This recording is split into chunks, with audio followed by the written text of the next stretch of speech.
Hello everybody, Jaguar Jones here from the new channel, Leopard Jones. The Jaguar Jones channel has been suspended until November 2nd of this year because apparently someone took offense to the latest video called Shock of God, Here's Your Answer. In keeping with YouTube's policy about revealing as little information as possible, I was not privy to the name of the person who flagged the video or why it was flagged. My guess is that it had something to do with the clip from Naigo Kwatasaki. I'm probably butchering that pronunciation, so if anyone knows how to say it right, please post a response to this video. I chose a clip from that movie because it's a visual that I've always really liked. It starts out with a little science, morphs into some MRI-like images of the human body, and concludes with the camera pulling back to reveal a group of infants lying on their backs, gazing up at the new world around them. I am guessing what offended my flagger was the fact that all the infants were completely unclothed. Now, I'm sure lots of people out here in cyberspace are going to jump all over this and call me a pedophile and accuse me of posting child pornography, but I would encourage the rational and objective thinker to take a look at Naiga Quata Quintus, what the hell ever, for yourselves and determine my true level of depravity. This is the second strike against the Jaguar Jones channel in 6 months. The first came from a video that I mirrored for DPR Jones, which showed a painting of an uncovered breast. Oh, the shame. It seems that we are more than happy to watch images of torture, violence, accidents, and horrific death, but the uncovered human body, well, that's just taking things too far. Furthermore, if you run a few searches, you can see gynecological examinations, prostate examinations, and people in states of undress that would definitely rival the group of nude infants that I posted. All of this is freely available to anyone who can lie about their birth date. I don't know who flagged my video, and truth be told, I really don't know why, and it really doesn't matter. I wanted to make sure that the message in the video got to Shock of God, so here is the flagged video with the offending content removed. Dear Shock of God, I respectfully request that you watch this video until the end. I listened to the conversation between you and Dark the Atheist that was posted on the Rational Skeptic channel.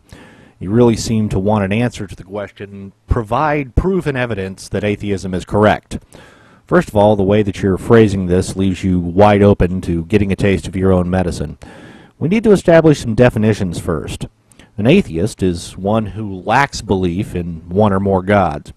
In all honesty, I don't know much about you, but I'm going to assume for the purposes of this video that you are a Christian and subscribe to some version of Protestantism.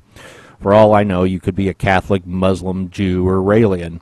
It's actually, for our purposes here, completely irrelevant. So, assuming that you subscribe to a Judean monotheistic theology, I would think it would be safe for me to assume that you do not believe in Ra, Brahma, Dai Kang, Vulcan, Shiva, or Odin. So, with respect to Osiris and the countless other gods that have been worshipped throughout the course of human history, you are an atheist. I just happen to believe in one less god than you. So being the language and grammar Nazi that I am, allow me to rephrase your question in the manner that I think you wanted it. Do you have evidence or proof that God does not exist? If this is not the question that you were intending to ask, please contact me via private message and I'll revise my response. Now, I don't speak for anyone other than myself, but here is my answer, and please just hear me out. Let's suppose that next year you were appointed the director of a new international consortium whose sole purpose is to find evidence for the existence of gomskewer bats. The first year you were given 100 researchers and a budget of $1 billion. Those numbers are increased by 10% every year for the next 1,000 years, until the only pursuit of the human race is to uncover evidence for the existence of gomskewer bats. In fact, for the last 100 years of your project, the only employer on Earth is the agency that you first directed.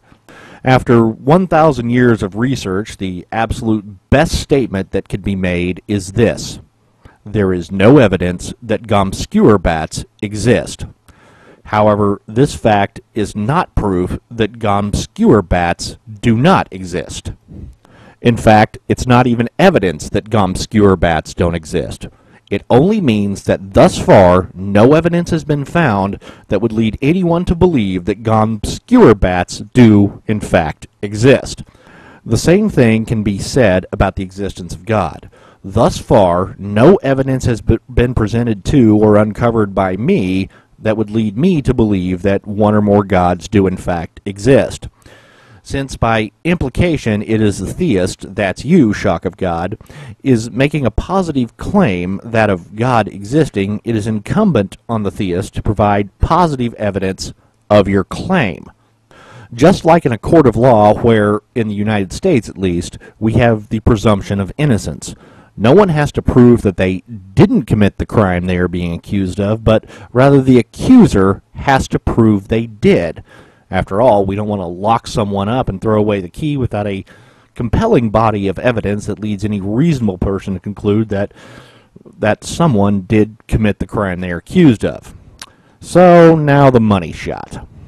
I have no evidence that God does not exist. How exactly would God leave evidence of his non-existence behind for me to find?